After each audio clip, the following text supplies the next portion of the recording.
भ्रष्टाचार एक दीमक है। भ्रष्टाचार एक दीमक है जो पहले सिस्टम को, फिर उस सिस्टम के अंतर्गत आने वाले लोगों को, फिर पूरे समाज को और उसके बाद फिर देश को बर्बाद करता है। नमस्कार, मैं एडवोकेट राघवेंद्र प्रताप सिंह और आप देख रहे हैं प्रताप ग्लोबल एनालिसिस। मित्रों, आज हम बात करेंगे गोंडा जिले में पत्रकार रणजीत तिवारी की मृत्यु जिस तरीके से हुई है, उसके बाद सिस्टम पे कई सारे सवाल उठ रहे हैं और उठना भी लाजमी है, क्योंकि ये मृत्यु एक दुर्घटना या हादसा तो कही जा सकती है, लेकिन अगर थोड़ा विचार करके इसको देखा जाए तो ये सिस्टम के द्वारा या उस विभाग के द्वारा जिसकी लापरवाही है उसके द्वारा एक हत्या कारित की मानी जा सकती है। पत्रकार रणजीत तिवारी जो पथौलिया पोल्टरगंज के रहने वाले थे, उनके घर के ऊपर से जो आबादी का इलाका था, हाई टेंशन तार जाता था। लगातार कई सालों से वो पैरवी कर रहे थे। गांव वाले भी उनके साथ थे, आसपास के लोग भी उनके साथ पैरवी में शामिल थे।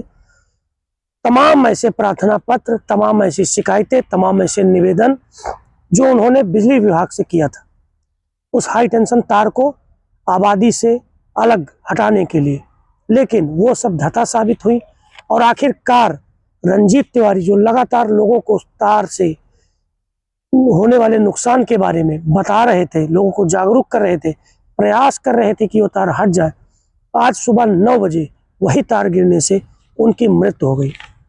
उनकी मृत्यु के बाद गोंडा जिले के जनपद न्यायाधीश श्रीमान दुर्ग नारायण सिंह जी ने स्वतः संज्ञान लेते हुए उस मामले को उनके घर पहुंचे।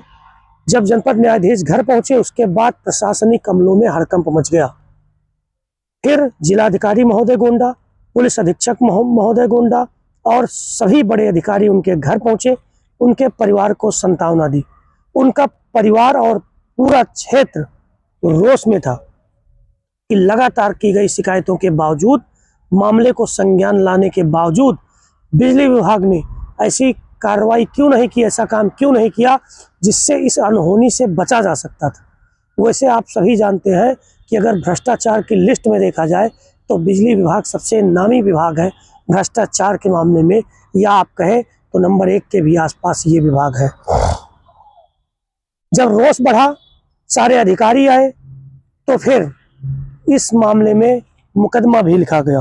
अपराध संख्या 322/26 कोतवाली नगर में अपर अभियंता, अधिशासी अभियंता और मुख्य अभियंता के ऊपर गंभीर धाराओं में मुकदमा दर्ज किया गया। सारे अधिकारी परिवार को आश्वासन देते रहे कि कड़ी कार्रवाई होगी, इस समस्या का समाधान किया जाएगा, लेकिन एक कहावत है कि चिड़िया चुग गई खेत। अब वह व्यक्ति जो इस समस्या के लिए प्रखर था, मुखर था, जो लड़ाई लड़ रहा था, आज पूरे जिले ने उस व्यक्ति को खो दिया और पूरे जिले में इस घटना के बाद लोगों में रोष है बिजली विभाग के प्रति, प्रशासन के प्रति, और दुख भी है। कब तक जनता प्रशासनिक भ्रष्टाचार की भेंट चढ़ती रहेगी? हाईवे बनाने की बात लंबे समय से चल रही है। हजारों मौतें दुर्घटना से, गोंडा अयोध्या को जो रोड जाती है, हजारों दुर्घटना उस रोड पे हुई है। लगातार लोग उस पे आवाज उठा रहे हैं, हम सब उस पे आवाज उठा रहे हैं, लेकिन कभी ये होता है कि बजट आने वाला है, कभी नक्शा जारी कर लोगों को राहत देने का प्रयास किया जाता है, कभी कहा जाता है कि ऊपर से कुछ टेक्निकल दिक्कत है, जल्दी ही उस समस्याओं को पूरा कर लिया जाएगा या उनमें जो खामियां हैं उसको दूर कर लिया जाएगा। अधिकारी कहते हैं सारा काम नियमानुसार होगा, जनप्रतिनिधि कहते हैं हम जनता की सेवा में कोई कोर कसर नहीं छोड़ेंगे। बजाज चीनी मिल की बात कर लीजिए आप, करोड़ों करोड़ रुपया जनता का बाकी है, कोई बोलने वाला नहीं, कोई बोलने वाला नहीं। एक कहावत है देहाती भाषा में कि काटो सांप जहां मन भावे।